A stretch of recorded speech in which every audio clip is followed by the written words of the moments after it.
culture. They have hundreds of new openings in sales, marketing, traveling support, software development, web design, and more. Full-time roles offer a 4.5-day work week, along with flexible internships in most areas. Career and internship opportunities are available at our global headquarters in Lincoln, Nebraska. Find your fit today at www.sandhills.jobs.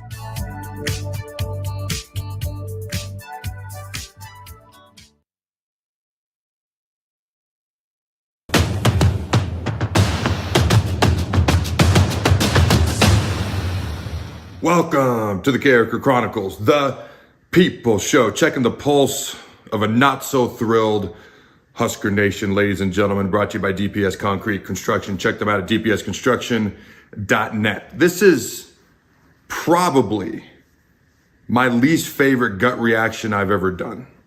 From tough losses, to close losses, to blowout losses, to unfortunate news. Obviously, the positive, the wins that we've had over the years from time to time, and the positives that we've had.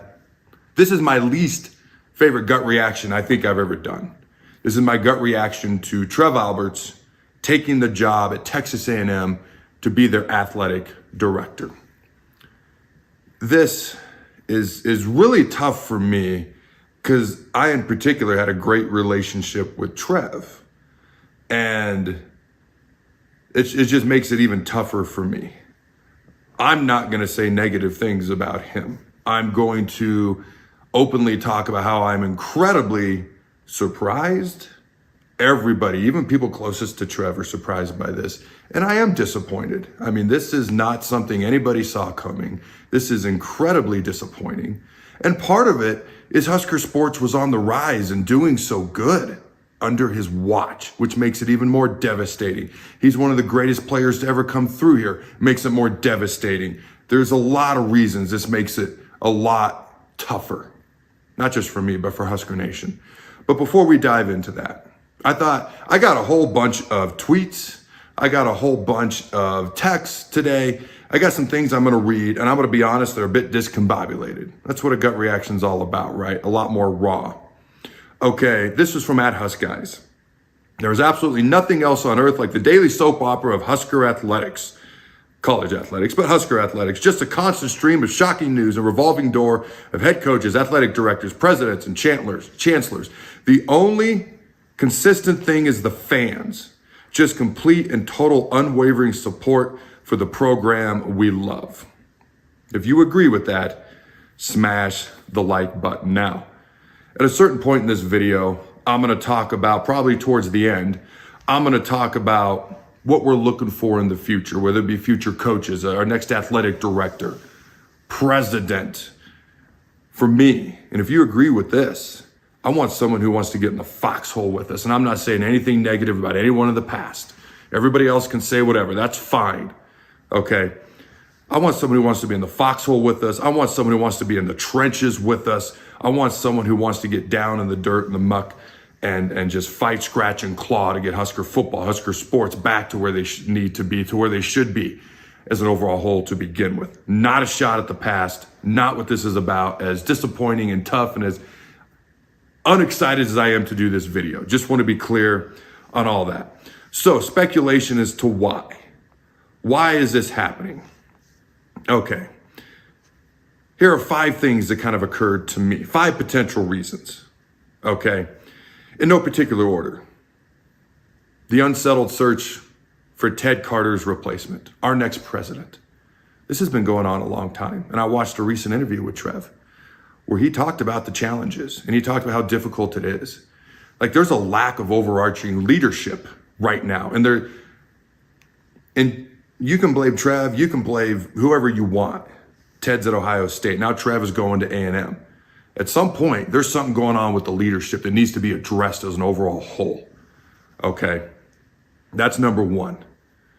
Okay, easier access to large donors, donor dollars in Texas. Easier access to NIL dollars at Texas A&M. Okay, salary and benefits at Texas A&M that are greater than NU. Okay, now all those 3 things, there's a difference between Texas A&M and Nebraska, but to me, it's not gargantuan. I don't think it's earth-shattering. I'm not convinced at this moment in time with the information I have that the money is the difference maker. But those are things that were talked about between me and other people today. They were things that were brought up. They're things that you can't just ignore. Nebraska has money. Nebraska has NIL money. Nebraska has donors. Nebraska has certain things. Maybe you got the oil money down in Texas. Maybe you got a few things where they got an edge. But for a guy to leave his alma mater, a guy to leave the place where he's an all-time great and beloved, to me, I think personally there's more to it. I think there's leadership things that need to be addressed. Why it's taken so long to get a new president is beyond me. The unsettled search for Ted Carter's replacement, as I said a minute ago. Okay. Now, the uncertainty involving the women's basketball lawsuit and how a potential future boss may react to it. And that's something that probably needs to be pointed out and brought up, which is why I did it. Okay, so those are 5 potential factors that are a part of this.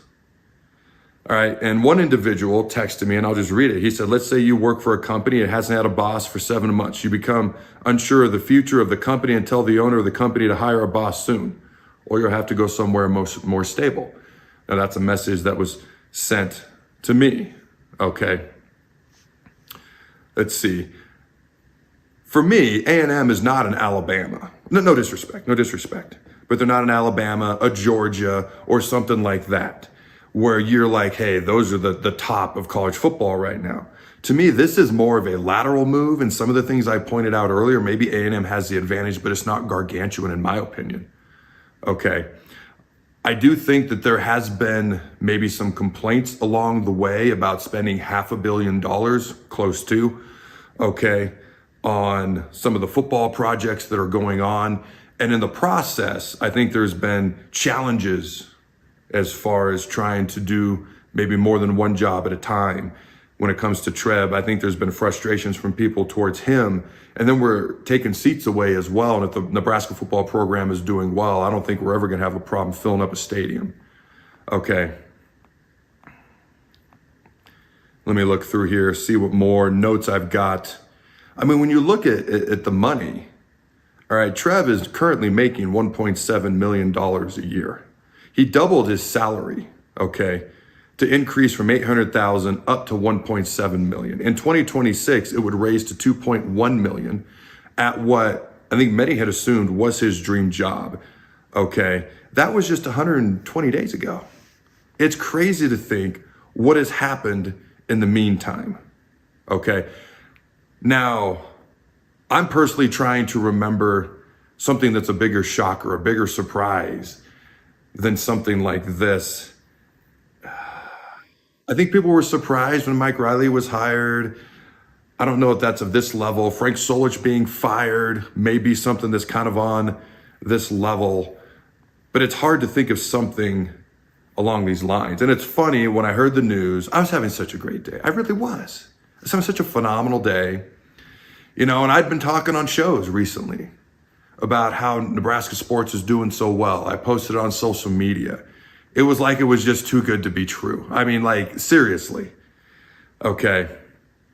Now, I do think it's time for someone to kind of take the reins and take the leadership role a little bit more and figure certain things out. I'm looking at a picture here, and I'm going to show you the picture. Sean Callahan tweeted this. November 28th, 2022, 15 and a half months ago, not even a year and a half. Okay, I hope you can see that picture. 3 of those 4 guys are no longer here. That's crazy. Something needs to be addressed. Something needs to be improved. Okay, and I hate to even bring this up. Sometimes by just bringing things up, you can speak things into existence, but I'm not going to be the only one to think of this. For sure. Matt Rule came here in large part because of Trev Alberts and Ted Carter. Matt Rule, I firmly believe, he had a rough year 1. Okay, but I firmly believe he's had a really good offseason. And I firmly believe he's going to do some really good things in year 2 and year 3, just like he's done everywhere else he's gone. We need stability here. We need to find a way to create stability for the people who are here, for the people we want to come here in the future. Okay, whether it's Matt Rule, whether it's somebody else who's coaching in another sport who's doing really good. Okay, Matt Rule's the first guy who comes to mind. All right. It's actually a little cleaner than I thought it would be. I did skip over a bunch of notes and pictures and text. When you're trying to talk and sound coherent, those letters get really, really small. But you got the gist of kind of what I was looking at, what I was thinking here. This is incredibly disappointing. I got nothing but love for my friend, but it's hard for me. It really is. And we got to figure out things going forward in the future. That's on the leadership.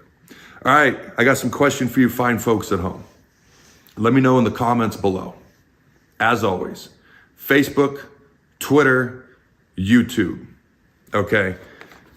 Candidates for the next AD here at the University of Nebraska. I had an individual, and I'll say his name, Scott Strunk. He owns Husker Hounds. Phenomenal dude. Go check out his store. Free shout out for no reason other than I just love the guy. Okay. He goes, Cook for our next AD. And I'm like, Cook?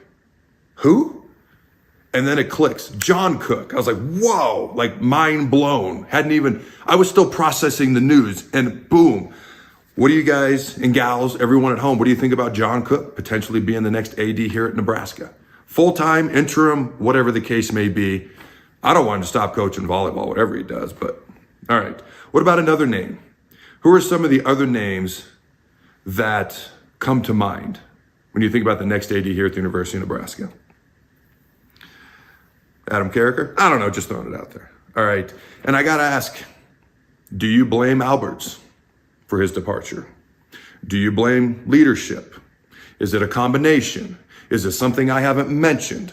There was 5 main reasons I kind of gave earlier on in this video. Which of those 5 reasons stick out to you the most? I think it revolves around uncertainty, because Alberts is now going to be one of the top paid ADs in the SEC and one of the top 10 in the entire country. That being said, the top AD in the entire country is currently only making about $500,000. I don't want to say only, that's a lot of money.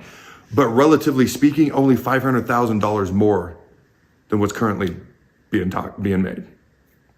All right, until next time, Husker Nation.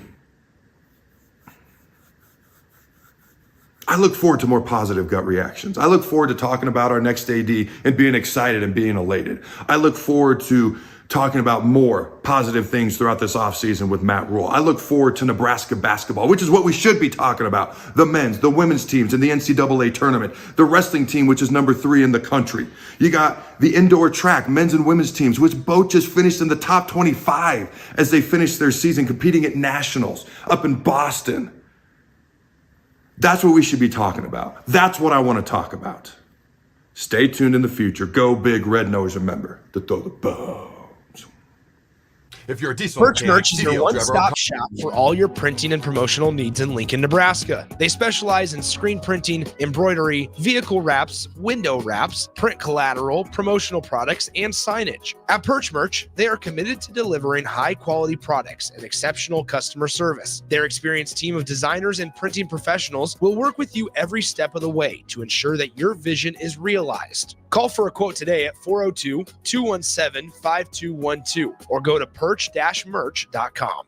Forget the lame excuse this year. Your boss already knows why you can't make it to work for those magical 2 days in mid-March. Join 93.7 The Ticket on Thursday and Friday, March 21st and 22nd at Buffalo Wings and Rings at 68th and O for March Mayhem.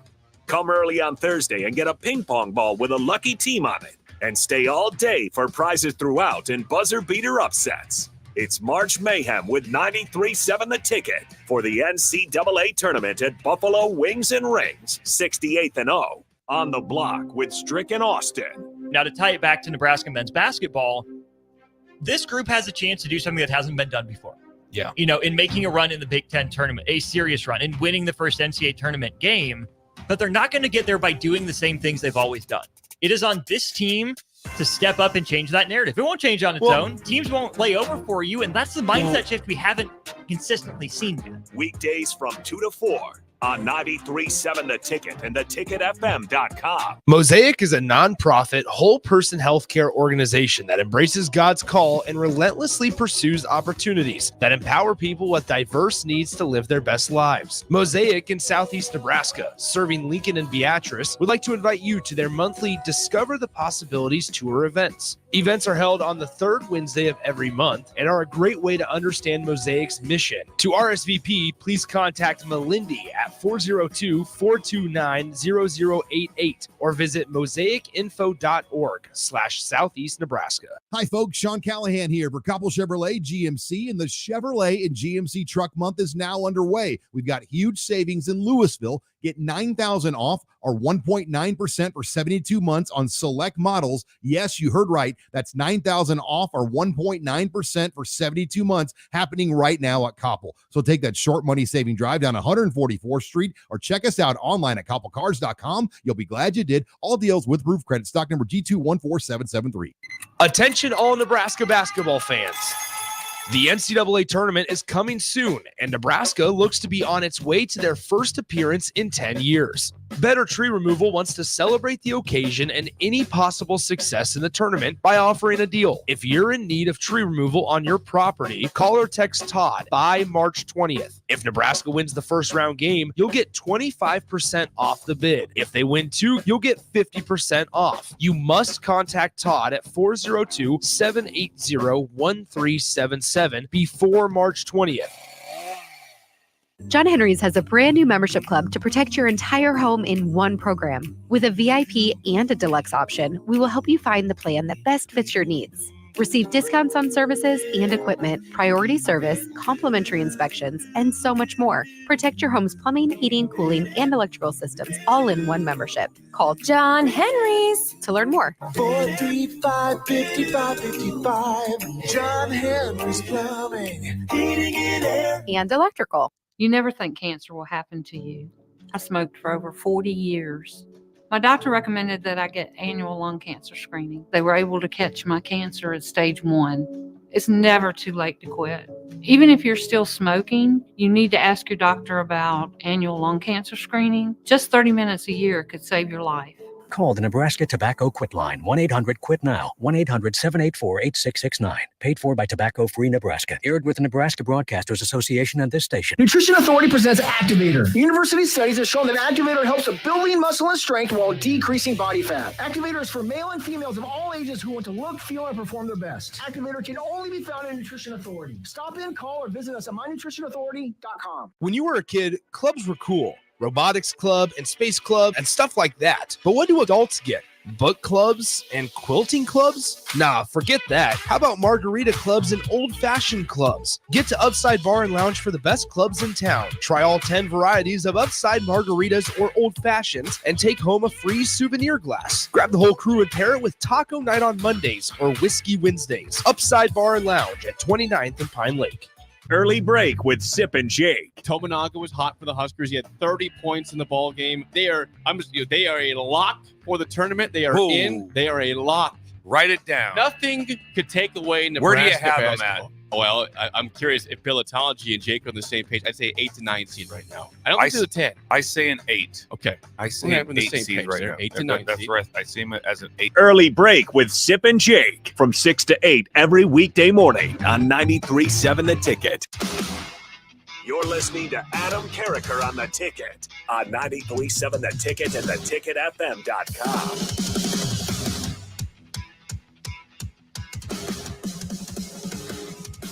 Welcome everybody into another edition of the Big Ten Show. I got a special guest with me today, but before he joins me, I want to give a shout out to our sponsor and our good friends over at the Jacobson Seed Company. They are your healthy hybrid advantage. Check them out at jacobsonseedcompany.com. We not only give you hopefully enjoyable Big Ten coverage here, but also we connect you with phenomenal people, phenomenal companies, such as the Jacobson Seed Company. Farmers, they will take care of all your seed needs. jacobsonseed.com. All right, today I'm joined by a multi-time author, ESPN's Bill Connelly. How you doing, my friend? I'm pretty good. How are you? I'm glorious, dude. And I got a whole, this is real. Okay, I always come over prepared. Now, some of this is for after you, because you're going to join me for about 24, and some of that's for the 24 minutes I'm on my own. But, dude, I got so many questions for you, and I want to start off with an article that I saw of yours. Okay, you basically went back all the way to 1966, and you simulated what an 18 college football playoff would look like going back, almost 60 years. So talk to me, and essentially how this worked was the quarterfinals were on campus, the semifinals were on campus, and then the finals, the championship, was always in the Rose Bowl. Okay, now, before we dive into how that played out over those years, okay, the Rose Bowl. I've seen and heard this thrown around a million times. The national championship needs to be in the Rose Bowl. The Rose Bowl is the most iconic bowl game. It is the most recognizable bowl game. It is the most beautiful bowl game. I love everything about that except for one question I've always had. Okay, if it's always at the same spot and always at the same location, would that not then somehow benefit the California schools when it comes to recruiting? Hey, you could play a national championship game right in your backyard every year, especially teams like USC, UCLA. What are your thoughts on that? I mean, I can't really prove you wrong. I guess technically they still had the draw of, the Rose Bowl being the biggest bowl game no matter what for however many decades. And so they still had that card to play, but this would have, added a little bit to it. It was funny. So basically this was kind of I wrote two pieces over the last couple of weeks. The first one is kind of a history of people proposing a playoff and having it fail, more or less. And that started with Duffy Daugherty, the Michigan State coach in the mid-'60s. Actually, it started with Northwestern's AD in the early 60s, and that just kind of randomly petered out. But basically, I went back through and looked at what they were proposing, what they were thinking, and all the ways that the Bulls eventually lobbied their way into there not being a playoff. It worked for them very well for many, many decades. But so what I wanted to do was basically, one of the fun things about, figuring out what a big playoff, the effects it might have moving forward, just in terms of how we think about coaches, how we think about teams, is showing how different a universe with a playoff would have been for the last half century. And so, took a time machine back to 1966 and somehow made the magic happen to where, everybody agreed that we should have an 8-team playoff. Part of that, the reason I said the Rose Bowl there was I figured that's the only, they still wouldn't have agreed to it. They were never going to agree to it. But that's the one thing that might have made them 1% more likely to agree, is basically saying that the quarterfinal semis can happen in December and it won't impact the small bowl season. We'll give the Rose Bowl the title game, and there we go. So, quarterfinals and semis in home sites. And then you could still have your bowls with all the teams that didn't make it, and you could have the national title game in the Rose Bowl every year. It's interesting to me because I have loved college football ever since I was a kid, more than any other sport. Now, ironically, my favorite sport to play, because I wasn't allowed to play football till 7th grade, growing up, was basketball. Okay.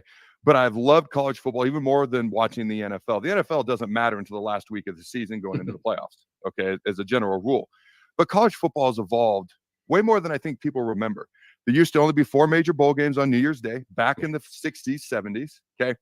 And there was the conference champion tie-ins. And then they used to announce the national champion before the major bowl games on New Year. Was it 1970? It was, late 60s, 68 to 70, somewhere in there, Like in 1970, Texas was walloped by Notre Dame in the Cotton Bowl, but they already crowned the national champion before they ever played, or co-national champion, whatever it was. I think they shared it with Nebraska that year. I could be wrong. Yeah. Okay, and then you get into the 4 major bowl games, and the Southwestern Conference always goes to the Cotton Bowl, and the Big 8 to the Orange Bowl for people who remember those conferences. I know Big 10 fans and Big 12 fans probably do. I don't know about the rest of America. And then we eventually got, and it was always the Big 10 and the Pac-10 in the Rose Bowl for the longest time. And then it was, can we ever get 1 versus 2? Can we ever get that matchup? And then everybody in every bowl game under God's hot sun was cooperating, except for the Rose Bowl, which is why in 97, we got the SEC champ, number 3 Tennessee, versus the Big 12 champ, number 2 Nebraska. But Michigan, the Big 10 champ, was still in the Rose Bowl. Then in 98, we get the BCS. We finally get 1 versus 2. And then some people I knew called it the bullcrap system, the BCS system, because they hated that. And then you got the 14 playoff and nobody's happy. Now we're jumping to 12, possibly 14, possibly 9,000. Okay. How did this, and I'm going to go back to your articles. I want to get back to your article, but I think people forget how this has evolved over time, albeit insanely slowly. Right. Give me some of the most unique years in this 18 playoff as you went through it year by year, decade by decade, that stood out. And I know 1966 was interesting, but I'm curious about 94, 97, 03, USC, LSU. They were co-champs. Talk to me about years that stood out in this playoff. Yeah, I tried to basically walk through Because I mean, yeah, like one of the reasons we really started getting towards a playoff sentiment was in the 80s, where, you know, Bulls lobbied so hard to avoid a playoff, even after Bulls. Like one of the ideas was having a 4-teamer or a +1 after the Bulls were over. Bulls still snuffed that out immediately. But in the 80s, they were basically signing up teams in early November. I mean, they were signing up the brands, and the non-brands really struggled to find their place, even if they were really good. Like 1990, Virginia goes to number 1. It's an amazing story. Only time they've ever been number 1. Early November, the Sugar Bowl gets a commitment from them. Virginia proceeds to completely fall apart. Georgia Tech moves to number 2 in the same conference, wins the ACC, has to play in the Citrus Bowl against number 18 Nebraska, actually. And they were lucky to snag a share of the national title because they didn't have one of those marquee bowls to play in. So basically, the bowl system prevented a playoff and then kind of just failed in its major duties to match up really, really good teams. And the sentiment really started shifting in that regard. But yeah, looking back, I tried to work through a lot of the years where we had split titles or controversial titles. I was really curious about 1984. Because that was, you know, BYU wins the title and it was seen as really, really controversial. They couldn't possibly be title worthy. Look at their schedule. They were really good. BYU was awesome for the entire first half of the 1980s and only slightly worse after that. They were probably the 3rd best team of the year, but Washington was also awesome. And honestly, Nebraska, with my SP Plus ratings, was number 1 that year. They just lost a couple. They were dominant except for, you know, 2 games they lost. So I was really curious how that playoff was going to play out. Nebraska actually enters that playoff with the best odds, but you know, it ended up being Washington over BYU. BYU beats Nebraska. Washington beats Boston College. Doug Flutie's Boston College. That would have been pretty fun. I think that would have gotten decent ratings. So that was one interesting year. And then the split titles. Obviously, I went through 1990 where Miami actually wins its 4th straight national title in a playoff. You do think about that time. Like Miami and Florida State were the most consistently awesome teams, late 80s, early 90s. You do figure either one of them would have had a chance to rip off a run of titles with a playoff situation. Where you could lose ones and still actually have a shot at the title. 1991, Washington wins the title. 93, I did simulate that one and kind of dive into that one because it was the same situation. You've got, a very, very good Florida State, a very good Florida, Tennessee, very good, lots of teams. And we actually, and Florida State wins it that year over Ohio State. Can I hop in there real quick? Because 93 never gets talked about. Yeah. So that's the year that Notre Dame beat number 1 Florida State in the 1-2 matchup in South Bend.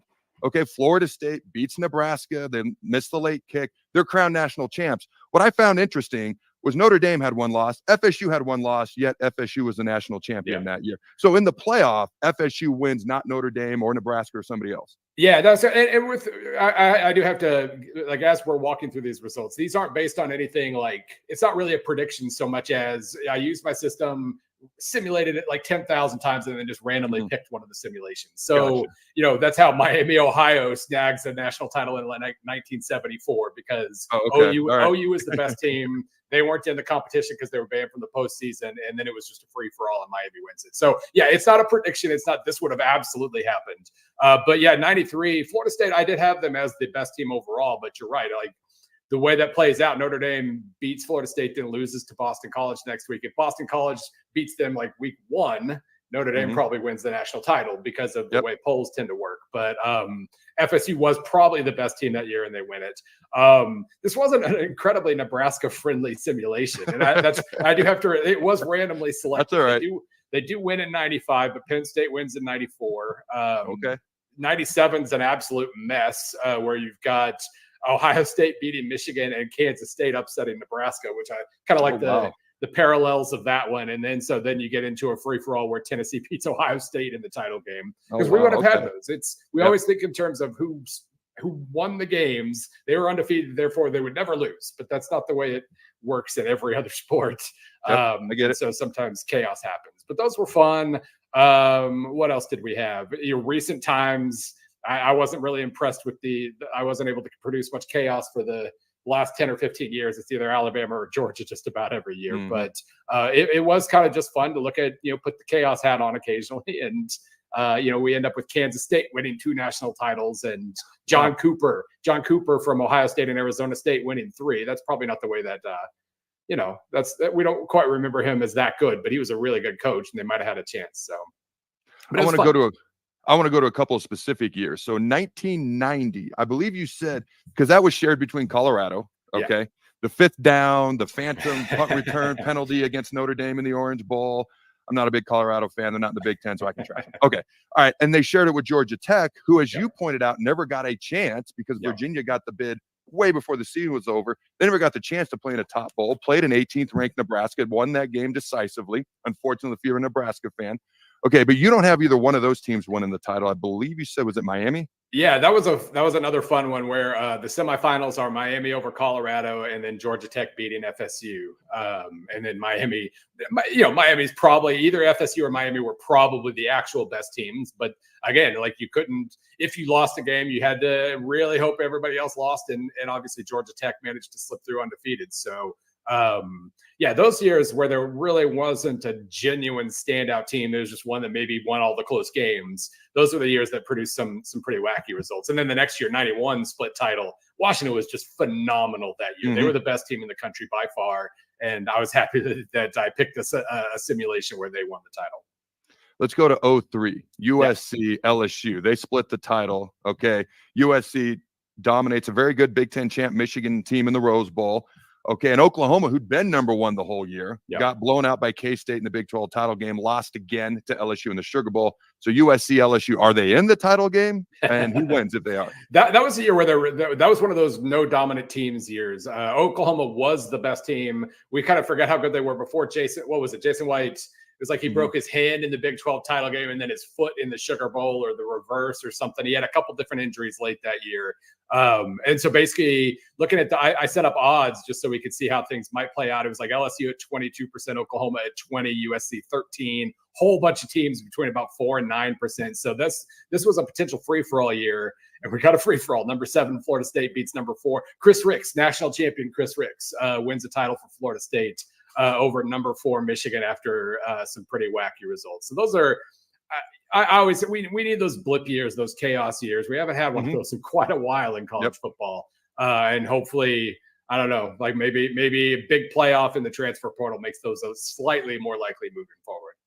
I love that you brought up 84 as well. Now, BYU, that BYU team is the only quote-unquote non-power team. I know Notre Dame's been independent, but most people view them as a power conference team, just not in a conference.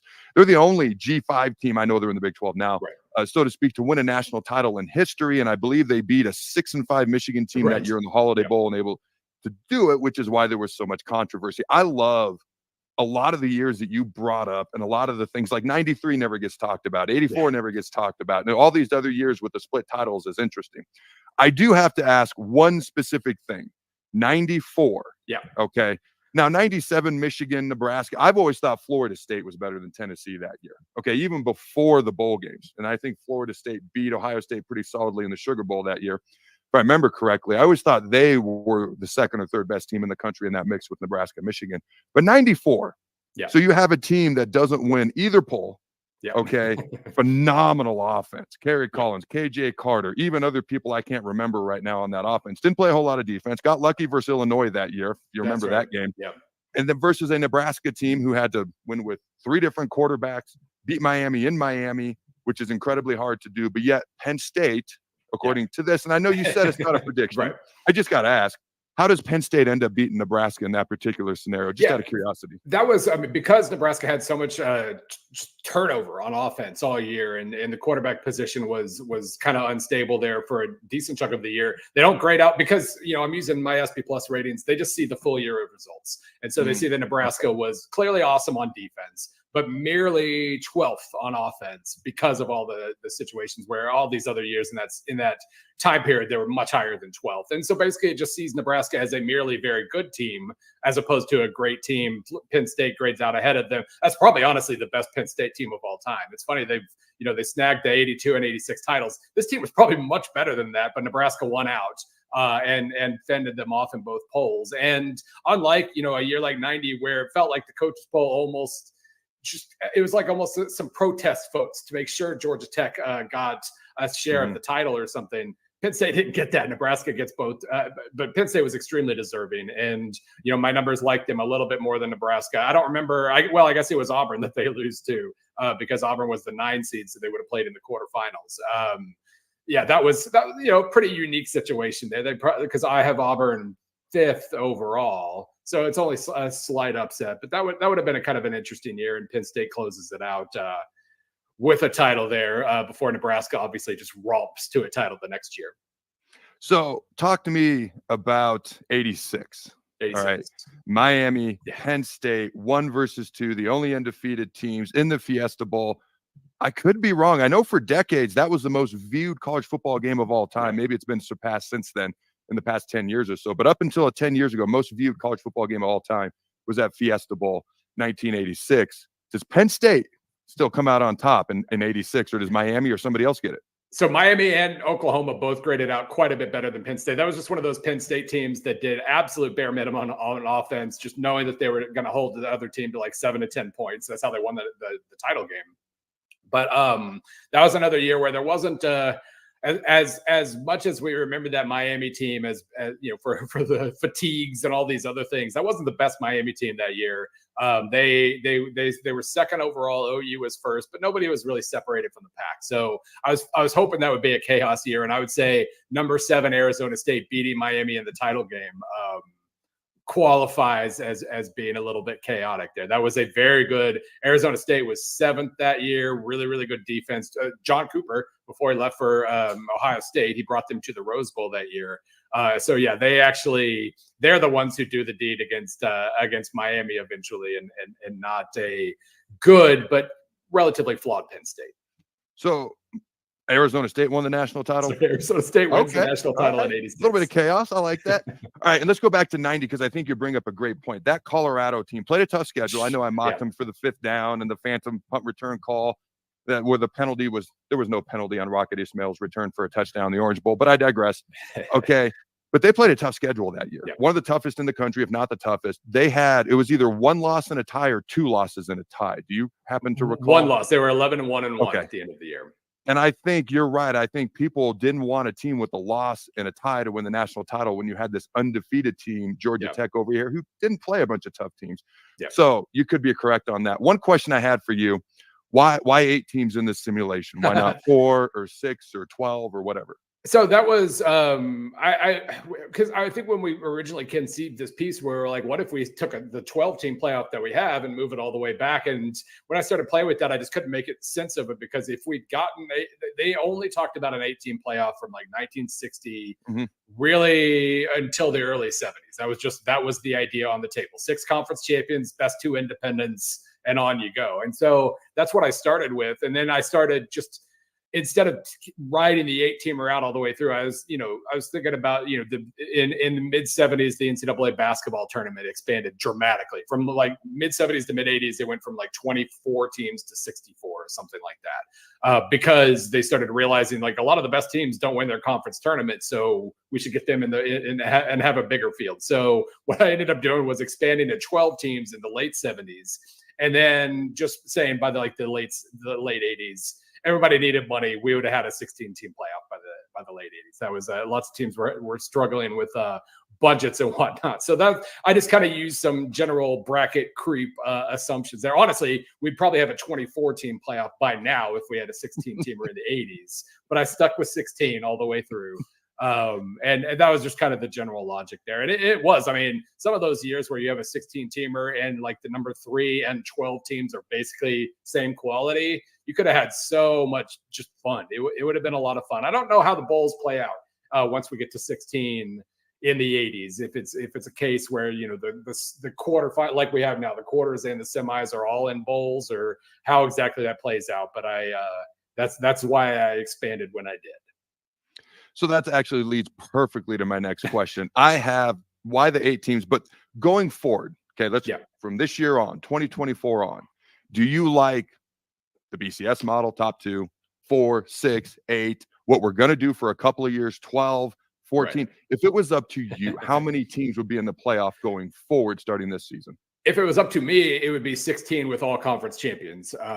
That's clearly not what we're going to get. That was actually, it's strange how in the last 10 or 15 years, how dramatically that's shifted. I went back and read Death to the BCS, the 2010 book by Dan Wetzel and company. Really interesting book. They obviously, they hated the power conference commissioners. They hated the BCS, all that stuff. But it was really interesting to kind of jump back in a time machine and remember what people were saying in the late 2000s when you had Boise State and Utah and TCU and all these quote unquote mid-majors proving that they could play at a top 5 level with everybody else before Alabama had completely changed what we consider dominance to be. They proposed a 16-teamer with all conference champions and like 11 conferences then, so 5 at-larges. That was not uncommon. I think I wrote about that at Football Outsiders around that same period. Like we need all the automatic bids and whatnot. And I still think that would be great for the sport, but it's clearly the sentiment has changed so drastically and pulled things so dramatically in a different direction over these last 15 years. And now you've got the Big Ten and SEC working together, which is not going to benefit the rest of the sport at all. And now we might get 14 just so they can sneak a couple of extra bids in there, and just so there will be 2 buys. And I wonder who will get those 2 buys every single year as well. So I kind of hate it. I'm getting what I want. This has been the last 5 years of college football. Is I get most of the stuff I want.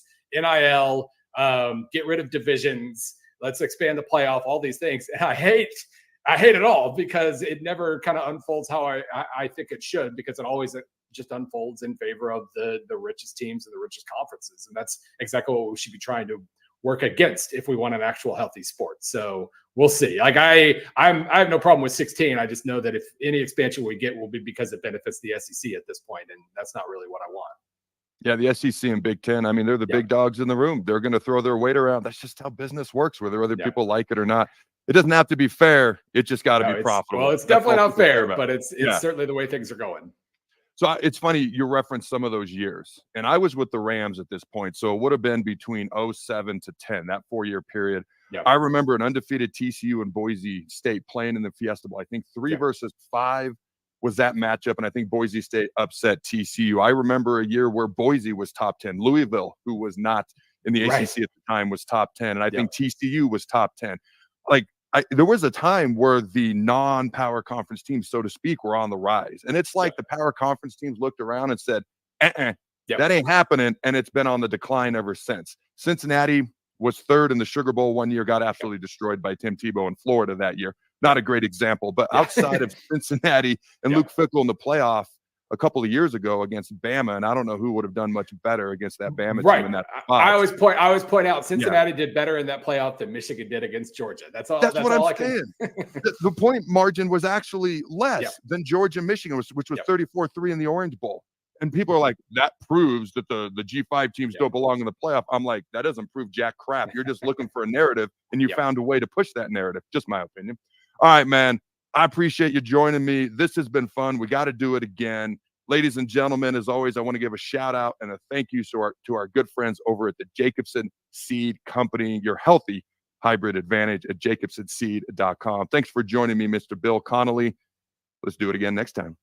So I was just joined earlier by ESPN's own 2-time author, Bill Connelly. We had quite the discussion about what an 8-team playoff would have looked like going back nearly 60 years to 1966. And the college football landscape has changed so much. Now, as of the 60s to the early 70s, they would crown a national champ before the bowl games were ever played. There was really only 4 major bowl games for a long time, all played on New Year's Day, and that was it. Okay, then eventually they added the Fiesta Bowl and et cetera, and they went to 9,000 bowl games. And I told people for years, I said, you're going to dilute the bowl games and people aren't going to care. And people shouted me down. They said, more football is better. Well, if you keep printing money, eventually that money doesn't have the same value. And then people said, hey, let's create the playoff. And that diluted bowl system just hasn't stood a chance. But originally there was 4 major bowl games on January 1st. And a lot of times they would crown the national champ. Like in 1970, they crowned Texas the national champ before they played their major bowl game, which was against Notre Dame. And they got thrashed in the Cotton Bowl by Notre Dame. Okay. Other teams benefited and won national titles that year and ended up working out all right. Okay. A piece of national title, I should say. Okay. And then was it 1990 that Bill talked about Virginia? They were giving out bowl invitations in early November with weeks left to play. Virginia was number one in the country, top of the ACC, number one in the country, top of all the rankings. Got the invitation to the Sugar Bowl and then had a rough November. And as a result, they went and played in the Sugar Bowl instead of Georgia Tech, who ended up undefeated, split the national titles. Here's my point. College football, once again, as I mentioned earlier, has evolved so much from just a few bowl games, from crowning national champs and sending out bowl invitations before, the bowl games were ever played. So, all right, now we've got conference champ tie-ins, Big Ten, Pac-10 for years in the Rose Bowl, the Big 8 to the Orange Bowl, the Southwestern Conference to the Cotton Bowl. You got the SEC to the Sugar Bowl. You got the ACC champ that could just kind of float wherever. And then when the Fiesta Bowl came around, they basically said, you know what? We're going to take whoever the top two, and the Big East, back when Big East had football as well. Okay, that champ could float as well to whatever major bowl game was available. And that's when the Fiesta Bowl said, you know what? We got no conference champion tie-ins for years. We're just going to take the top two highest ranked teams available. And that worked well for them. Then eventually we were able to get, and people just wanted 1 versus 2 for years. And then we almost got it. Okay, the Rose Bowl, it's kind of like Notre Dame. They think they get to have their cake and eat it too. So everyone agreed to let the conference champion bowl tie-ins go so we could get 1 versus 2, except the Rose Bowl. Okay, we had a few years in there where the Rose Bowl said, So we had the Orange Bowl, Nebraska, Tennessee in 97 as an example, 2 versus 3, because everyone else agreed, the Sugar, the Orange, the Cotton, everybody else agreed, said, hey, we'll let 1 versus 2 play, but the Rose Bowl said not until 98. We're going to keep our Pac-10, Big Ten championship time, which is why Michigan played number 8 Washington State that year instead of number 2 Nebraska. Finally, in 1998, we get 1 versus 2. That's what people had clamored for so long. There's people listening to this who weren't even alive. They have no recollection of people just wanting 1 versus 2. There are people listening to this who remember it, but have forgotten it. Okay, that was the big deal. We finally got 1 versus 2. BCS. 1998 was the first year we got that. Tennessee upsets Florida State to win the national championship with T. Martin, not Peyton Manning at quarterback. Then that wasn't enough. Okay, and I'm not saying it's a bad thing. I'm just saying people hated the computers picking the teams. Now people hate people picking the teams. Okay, the committee. But we finally got 1 versus 2. But then that wasn't working out. And really the only year that bothered me was 04 Auburn, because they were undefeated, number 3 in the country, won the SEC, won a major bowl game, beat Tech in the Sugar Bowl, and didn't get to play for national title. Outside of 04, the BCS really didn't bother me, 1 versus 2. The system of how we got 1 versus 2 I didn't like. When you think about, what was it, 2000, I believe, when number 1 Oklahoma played number 2 Florida State, even though number 3 Miami had beat them, because the computers said that Florida State was better, even though the head-to-head, Miami won. Now, for me, I always thought 1 versus 2 was okay. You're going to run into that once-in-a-decade year, okay, where an Auburn 04 undefeated team gets left out. But it wasn't the 1 versus 2 system. It was how we picked 1 versus 2, in my opinion. Then we get to the 4-team playoff. People had been clamoring for a 4-team playoff for years. Now, Bill was right. The most common thing that people asked for years was 8, an 8-team playoff. I heard that ever since I could remember. I remember walking in my diapers and people talking about a potential 8-team playoff. I don't remember any of that as far as my diapers and walking, but I do remember the 8-team playoff being talked about ever since I could remember things. But the 4-team playoff comes around. And again, is it the way we picked the 4 teams? Is it the fact that you had to win a conference championship, okay, in order to be prioritized? Which there's an argument to be made for, if you're not the best team in your conference, how can you be the best team in America? There's an argument for that. And I buy into that argument. But also, the 4 best teams aren't always in 4 different conferences, which is why I always kind of like the idea of the 6 to 8 team playoff. Now, if we had 4 power conferences like we do right now, it's really 2 power and 2 mid and then everybody else. The Big 10, SEC, and then the Big 12, what's left of the ACC. For now, they're hanging on by a thread and then everybody else. Okay, I would have liked 6. You take those 4 champs and you take 2 at large. But in a perfect world, because we have 5 power conferences at the time, which were a lot more equal at the time, I would have said the top 5 or the 5 conference champs. I would have said the top group of 5 team and 2 at large. 8 would have been pretty simple. Okay. But the 4 team wasn't working out, just like the 2 team wasn't working out, just like the bowl tie-ins wasn't working out, just like giving bowl invitations at the beginning of November and crowning national champs before, like 2 or 3 weeks before the bowl games were ever played, didn't work out. So, of course, the one thing people have clamored for years, we finally get 1 versus 2. We finally get the top 4 teams.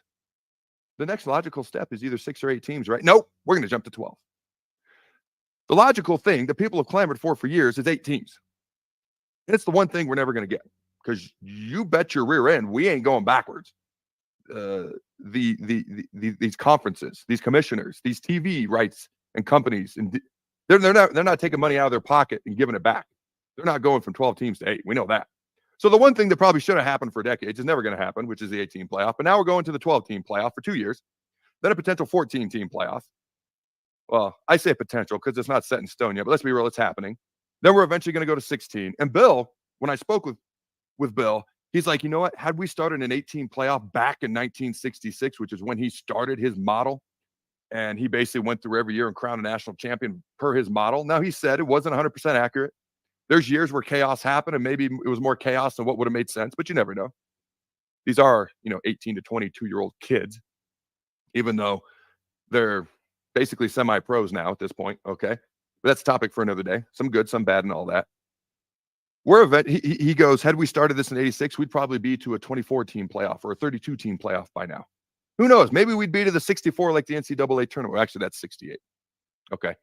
So here's the interesting thing. Whether you like what's going on in college football, there's a lot to talk about. Whether you don't like it, there's a lot to talk about. There is so much to talk about in college football. For me, okay, the 14-team playoff is probably going to happen. The next 2 years, it's 12-team playoff. 3 years from now, we're going to have a 14-team playoff. Now, I have been told that the SEC and Big Ten automatically get in the 1 and 2 seed every year in that 14-team playoff starting 3 years from now. The automatic first-round bye has been flat out rejected by the Big 12 and ACC. And I find that interesting, because I guarantee part of the reason they wanted to go to 14 teams to begin with was the Big Ten and SEC. They're gonna get 3 automatic bids every year, no matter what. They might try to get 4, but they're gonna get 3. So when you do that with 12 teams, it doesn't leave a whole lot of other spots once you add in the Big 12 champ and the ACC champ while that conference still exists. And then you add in the top group of 5 team. And then if Notre Dame comes in as an at-large, this doesn't leave a whole lot of spots. So the Big 10 and SEC, I guarantee, said, you know what, we'll go to 14. And we'll give the Big 12 and the ACC 2 automatic spots instead of just 1. And that was their bone to the Big 12 and the ACC that they were throwing them. And in return, they said, we want the top 2 seeds every year. 1 and 2, we want the first round bye. The Big 12 and ACC have flat out rejected it, which, man, that's a ballsy move, because they don't have the leverage in this. Because here's what the Big Ten and the SEC can do. They can say, and I'm going to steal this from Josh Pate. If you've ever listened to Josh Pate, he has thrown this out there several times, and it makes so much sense. Because the Big Ten and SEC don't have a whole lot of motivation to really try to work with the Big 12 and ACC. The Big 12, maybe a little bit, because the ACC probably ain't going to exist in a couple of years. FSU, they're going to be gone. You think Miami's staying? You think Clemson's staying? You think the top brand in that league, which is actually North Carolina, staying? You think Virginia, which is going to bring a bunch of eyeballs, is going to stay? The ACC, oh, by the way, yeah, their deal goes on for quite a few more years with ESPN, but ESPN in 2 years, they can pull the plug on that deal. So ESPN, who has the rights to so many of these power conferences and is motivated to try to bring more eyeballs to the SEC and the Big Ten, has the power to pull the TV plug deal on their deal with the ACC in a couple of years. The ACC has even less power than most people realize, because if they do that, the ACC is absolutely done. Those teams that I just mentioned from the ACC, Florida State, Miami, North Carolina, Virginia, etc., they ain't staying. They're gone. So that's why I say the SEC and Big Ten really have, you think they ain't mentioned that, talked about that with the ESPN execs? You think it ain't been brought up? They really have no motivation to care about the ACC. The Big 12, maybe, because the Big 12, while not as powerful, okay, don't have as many big brands as the SEC and Big Ten, is probably at least still going to be around and probably going to be large, because they might keep expanding. They might get upwards of 20 teams, maybe. So at least they have a little bit of incentive to try to work with the Big 12, but not a ton, because here's the deal. If the ACC is not around in 2 years, Miami, Florida State, Clemson, North Carolina, here's what's interesting about North Carolina. Because when I heard that NC State might be tied to North Carolina's future, that didn't make any sense to me. I was like, what? Why? Here's why. North Carolina, anything they do, they have to get approved by the board. Here's the deal. There is a lot of NC State people on that board. So if those NC State people on the board want to say no to North Carolina, there's nothing they can do about it. Which means wherever North Carolina goes, they probably got to bring little brother NC State too. Which is why North Carolina and NC State are probably tied at the hip wherever they go. Okay. Now you look at Virginia. They're going to bring a lot of eyeballs. People keep bringing up Virginia Tech. I don't know why. Virginia Tech, no disrespect, much love. One of my favorite teams growing up. Frank Beamer. Love that dude. Beamer ball, special teams, all that stuff. They were god-awful before he got there. And frankly, they weren't very good for his first 6 seasons there. This is Lincoln's home for sports talk on the FM dial. Also online at theticketfm.com. On the internet. KNTK FM Firth, 93.7 The Ticket. But they had 8 or more wins. Okay. I think it was 15 out of his last 17 years there. And double-digit wins, almost 66 to 70% of the time while he was there. But since he's left, they haven't been the same. And I don't know that they're really good in any other sport. So I've never really understood why Virginia Tech would come along in this conversation. I've always thought, no disrespect, all due respect to them, man. Again, they were one of my favorite teams growing up because I saw them as kind of the outsider team that never got the respect that they should. All right. But why not a team like Pittsburgh? Why would you not bring a team like Pittsburgh? You know, and I've kind of poked at Georgia Tech in the past just because Georgia's in the same state, but they have that Atlanta TV market. Georgia Tech does. You know, Boston College is never brought up, and they're probably never going to be, but at least they'd have that Boston TV market if you did bring them. You know, it's still interesting to me because Duke's a lot better in football than they used to be, and they're still Duke in basketball, while they're never brought up in these conversations. Poor Wake Forest. But it's interesting to me because it's kind of a given that Miami, Florida State, Clemson, North Carolina, Virginia are going to do whatever they're going to do, and they're probably going to do it together. NC State's probably tied to North Carolina. Virginia Tech consistently brought up as that 7th school.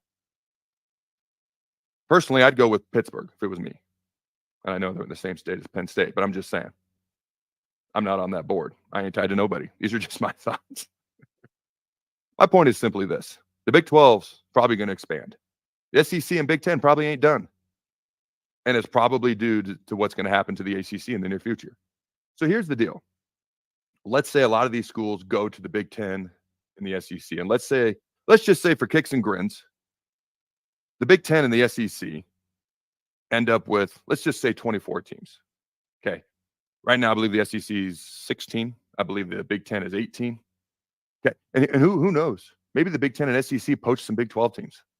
It doesn't seem likely or they'd already be over there, but you never know.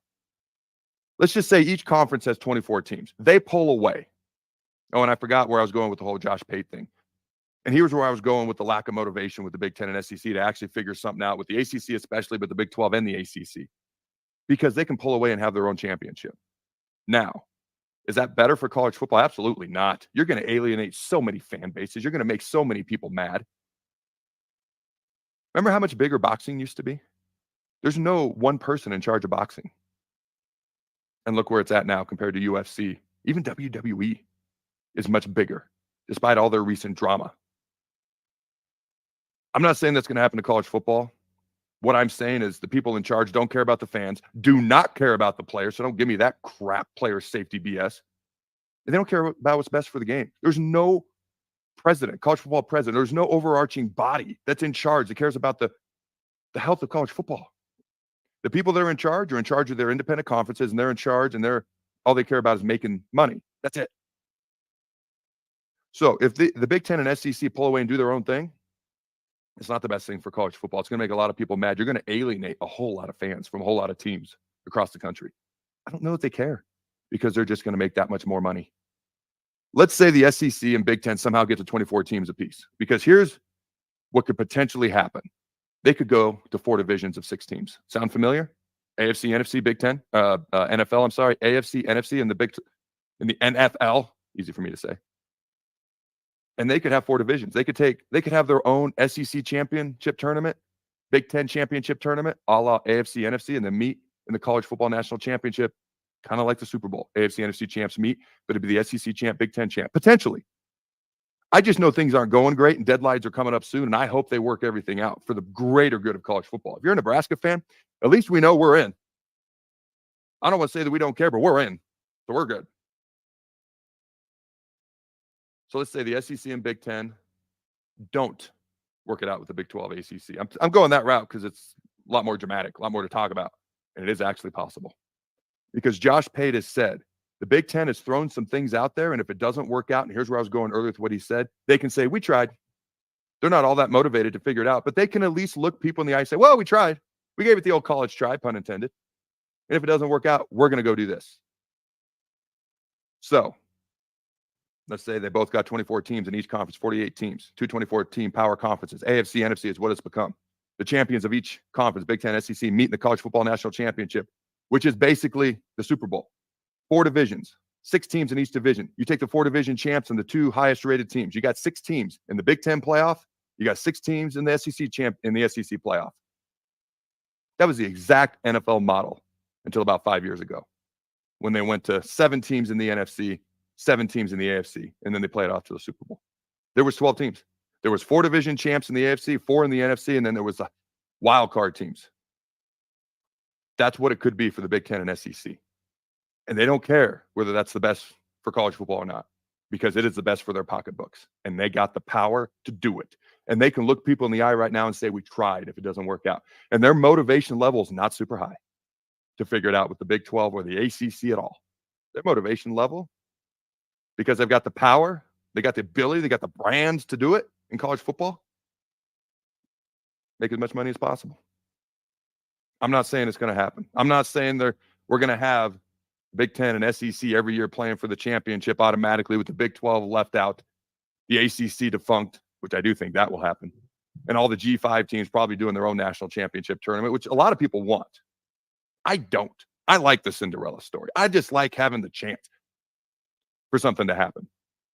You know, when Cincinnati lost to Alabama a few years ago in the college football playoff, their margin of loss to Alabama was actually less than number 2 Michigan's margin of loss was in the Orange Bowl to number 3 Georgia that year.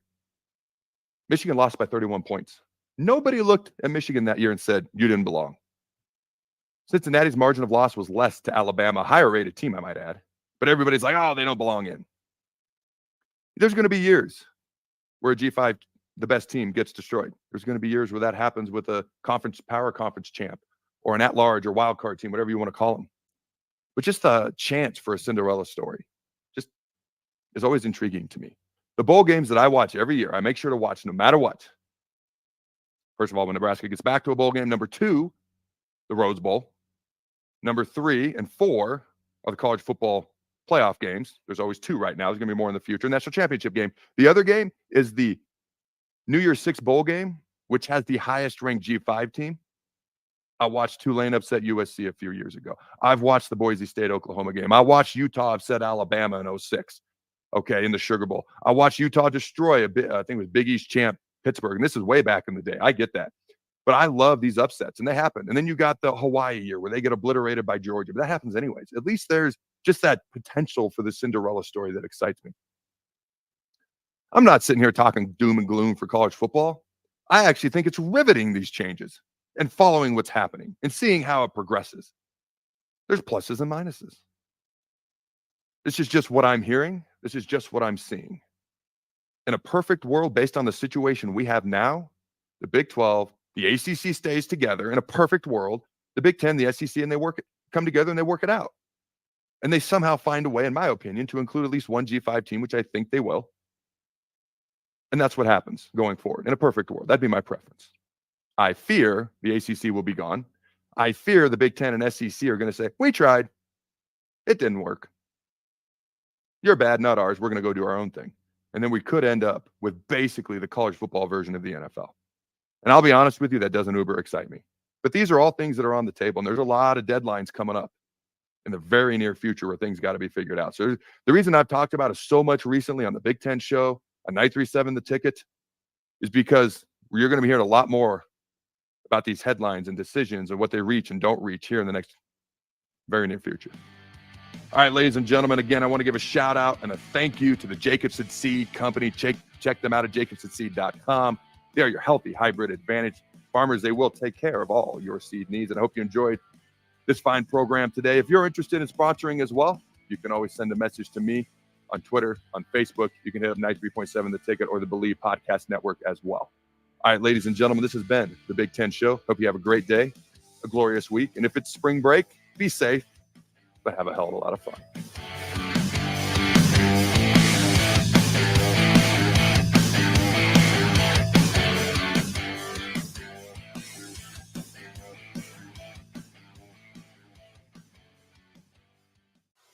The countdown is on for the biggest tournament in college